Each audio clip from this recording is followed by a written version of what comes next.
ये वीडियो देखें, हम आपके लिए बहुत बेहतरीन वीडियो लेके आए हैं और लाइक शेयर हमें जरूर करें। वीडियो अच्छी लगी तो कमेंट सेक्शन में हमें अपनी राय जरूर बताएं। हम आपके लिए बहुत मेहनत करके ऐसी वीडियो लाते हैं, हमें फॉलो जरूर कर लें। हैप्पी ईद दोस्तों। सावन के पूरे महीने हर सोमवार शिव मंदिरों के बाहर सड़क तक भक्तों की लाइन लगती है। मुसलमानों को कोई प्रॉब्लम नहीं होती। बड़े मंदिरों के बाहर मेले लगते हैं, सड़कों पर महीनों भर तक दुकानें लगती हैं, रोड बंद कर दी जाती है, मुसलमानों को कोई प्रॉब्लम नहीं होती। दुर्गा पंडाल पार्कों और सड़कों को ब्लॉक करके लगाए जाते हैं, मुसलमानों को कोई प्रॉब्लम नहीं होती। गणेश उत्सव में विसर्जन पर 2-2 दिनों तक सड़कें बाधित रहती हैं, किसी मुसलमान को कोई प्रॉब्लम नहीं होती। कांवड़ यात्रा के दौरान भी तोड़फोड़ से लेकर के सड़क जाम तक न जाने कैसी कैसी परिस्थितियां आ जाती हैं, मुसलमानों को कोई प्रॉब्लम नहीं होती। होली पर भी सड़क चौराहों पर होलिका दहन होता है, मुसलमानों को कोई प्रॉब्लम नहीं होती। दोस्तों, दिवाली पर अलाए बलाएं भी सड़क किनारे ही जलाई जाती हैं, मुसलमानों को कोई प्रॉब्लम नहीं होती। शोभा यात्रा, राम डोल, गणेश विसर्जन, दुर्गा विसर्जन और ना जाने क्या क्या, हमारे त्योहार सड़कों के बिना हो ही नहीं सकते। क्या हम लोग ये सब त्योहार अपने घरों के भीतर मनाते हैं? नहीं ना। त्योहार तो छोड़ दीजिए दोस्तों, हम हिंदू लोग बारात लेकर के भी 2-2 घंटे सड़कें जाम करके सड़कों पर ही नाचते हैं। लेकिन किसी मुसलमान, किसी मौलाना ने आज तक ये नहीं कहा कि आप बारात घर के भीतर ही नाचिए, होलिका दहन करना है तो अपने घर के भीतर करिए। इस देश में 20% आबादी वाले मुसलमानों को 80% आबादी वाले हिंदुओं के त्योहारों से कोई दिक्कत नहीं है, लेकिन 80% हिंदुओं को बरगलाने वाले, उनको भड़काने वाले संगठनों को मुसलमानों की ईद से भी दिक्कत है। दोस्तों, मुसलमान रोज सड़क पर नमाज नहीं अदा करता है, हर शुक्रवार सड़क पर नहीं बैठ जाता है। ईद वाले दिन कहीं कहीं नमाज अदा करने वाले सड़क तक आ जाते हैं और साल में एक दिन सड़क तक आ जाने का कारण है। लेकिन रोज सारे मुसलमान नमाज अता नहीं करते, या फिर यूं कहें कि मस्जिद आकर के नमाज अता नहीं करते। लेकिन ईद वाले दिन सलात अल ईद, ईद उल फितर की नमाज के लिए बच्चे, बूढ़े, जवान सब ईदगाह में आकर के नमाज अता करते हैं, बिल्कुल वैसे ही जैसे हर त्योहार में हम भी अपने मंदिर जाते हैं।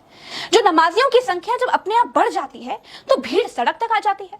क्या हम हिंदुओं का हाजमा नफरत की राजनीति के चलते इतना कमजोर हो चुका है कि एक दिन में 1-2 घंटों का मुसलमानों का त्योहार हम हजम नहीं कर पाते?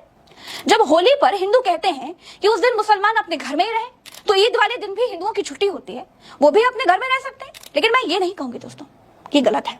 ईद हो या होली, सब भाईचारे के त्योहार है, किसी को भी घर में रहने की कोई जरूरत नहीं है। खुशियां मनाने की जरूरत है, खुशियां बांटने से बढ़ती हैं, तो खुशियां बांटने की जरूरत है ना। ईद के मौके पर एक बात और बोलूंगी, क्योंकि मैं ये जानती हूं दोस्तों कि मैं नहीं बोलूंगी तो कोई नहीं बोलेगा। बहुत छोटा सा उदाहरण बताती हूँ।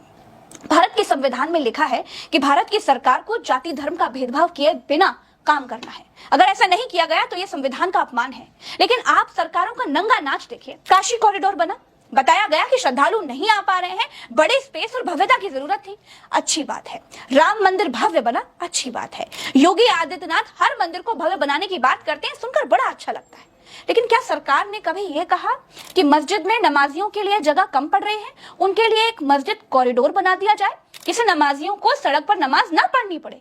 अरे कोई अपनी खुशी से सड़क पर नमाज नहीं पढ़ता साहब, आपने उसे सड़क पर नमाज अदा करने के लिए मजबूर किया है। सरकार का काम मंदिर बनवाने का नहीं है, लेकिन भारत में अमृतकाल के बाद मंदिर के पंडे और प्रधानमंत्री के पद के बीच का अंतर खत्म सा हो गया है।